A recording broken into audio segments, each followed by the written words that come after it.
Abortion: Applying Ethical Theories by Rachel Brubaker, American Public University, Philosophy 200, Dr. Broyles.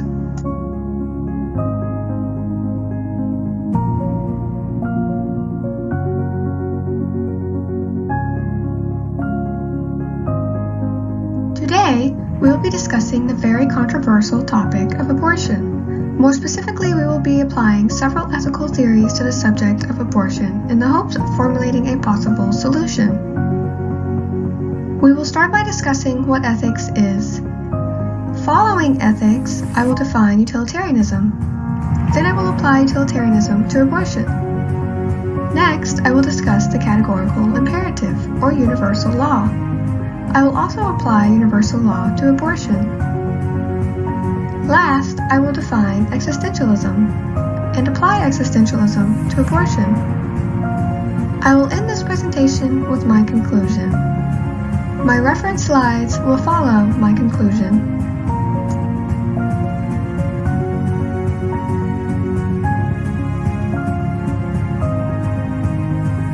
Prior to applying my selected theories, it is essential to have a basic understanding of what ethics is. Right versus wrong, amoral, moral, and immoral are all terms associated with ethics. Ethics is universally referred to as moral philosophy and interconnected with our moral principles. Our moral principles help us distinguish between right actions and wrong actions. These behaviors or actions are divided into moral, immoral, and amoral actions.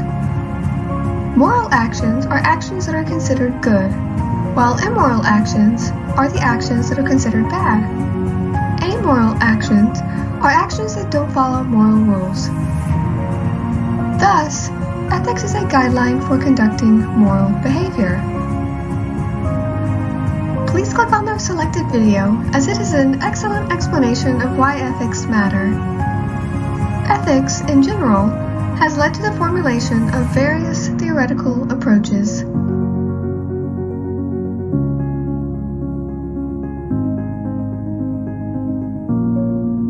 The first theoretical approach that stems from ethics is utilitarianism. Utilitarianism was initially formulated by Jeremy Bentham and later revised by John Stuart Mill.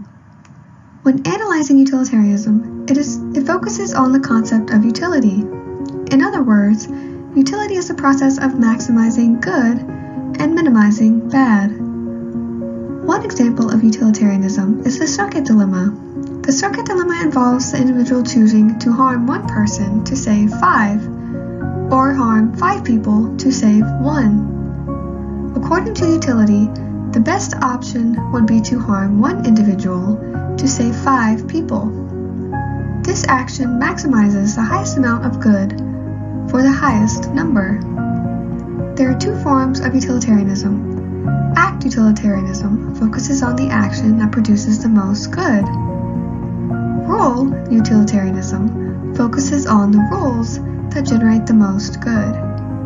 Now that we understand utilitarianism, let's apply it to abortion.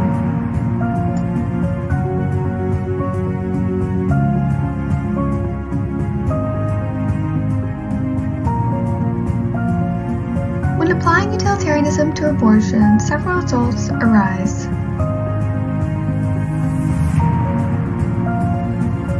When utility is applied to abortion, the act of abortion is questioned, whether it brings the most good or happiness.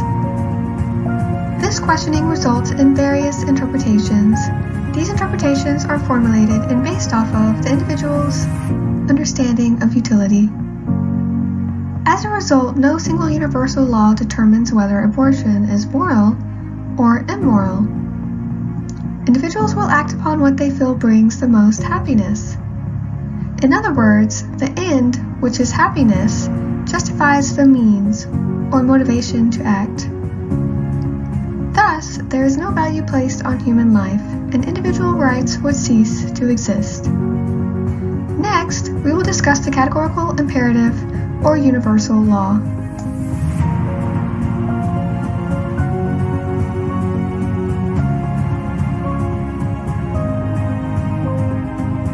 The second theoretical approach that stems from ethics is the categorical imperative or universal law. The categorical imperative was funded by Immanuel Kant. Kant believed that reason was essential to morality and the basis for determining the maximum of conduct. The maximum of conduct results from the categorical imperative or universal law. Kant felt it was our duty to act in accordance with maxims in universal law. Thus, action is determined good or bad when applied universally to everyone in a society. One example of this would be lying. Lying is considered an immoral action when applied universally. One individual would not want to lie as they would not want others to lie to them. Now that we have an understanding of the categorical imperative, let's apply it to abortion.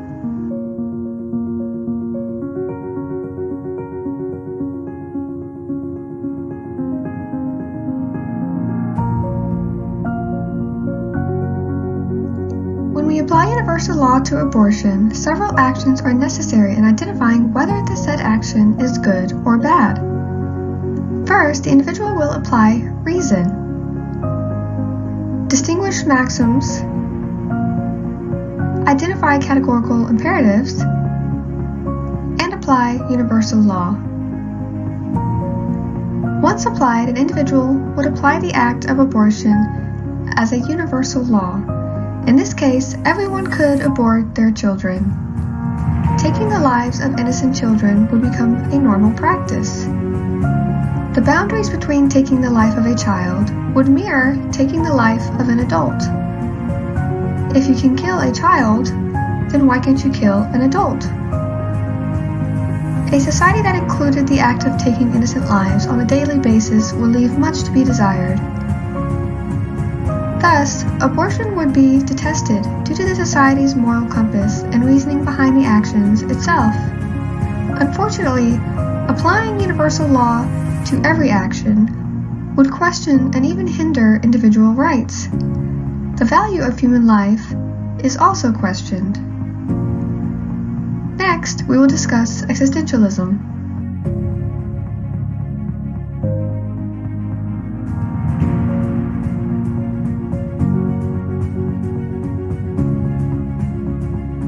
The last theoretical approach we'll be discussing today is existentialism. Existentialism is closely associated with Friedrich Nietzsche. Power, choice, individuality, and freedom are all terms associated with existentialism. Nietzsche felt existentialism was the will of power. In other words, the ability for one to create his or her own destiny through individual choice. Nietzsche believed that personal freedom was established by reason and critical to individuality. Herd morality was detested by Nietzsche as he felt it prevented individuals from making their own choices and truly being free. Herd morality is a concept that occurs when individual choice is altered due to the obligation of following certain guidelines, rules, or regulations. Thus, an individual can only reach their true potential and create their own individual destiny through choices made entirely on their own. Now, let's apply existentialism to abortion.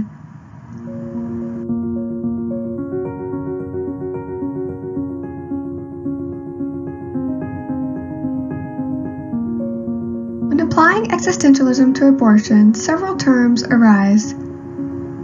These terms are the will of power, reason, freedom, right to choose, authenticity, and true potential.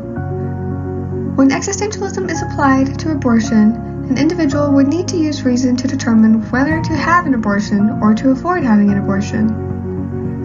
Existentialism advocates the individual right to choose, which allows the individual to create their own individual future. As a result, a sense of power or will of power is gained and the individual reaches their true potential. In a society, individual rights would be promoted over various topics. Although, existentialism might hinder universal moral codes amongst various culture groups.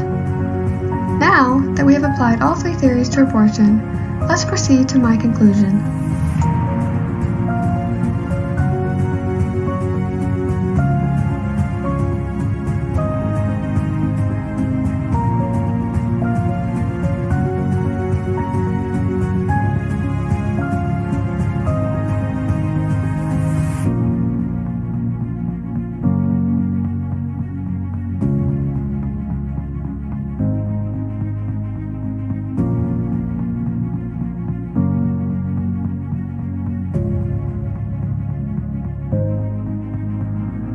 As we can see, utilitarianism, universal law, and existentialism, when applied, affect individual actions in different ways. When analyzing all three theories, there are both positives and negatives. Utilitarianism and the categorical imperative both function on utility, reason, or duty. This often tends to hinder individual rights. Existentialism, on the other hand, promotes individual rights, but questions morality in the sense that moral actions can be made moral due to individual choice. Thus, finding a solution to abortion using these three theories is rather difficult. Therefore, upon review, existentialism appears to be the best solution out of the three theories. I hope you've enjoyed this short presentation.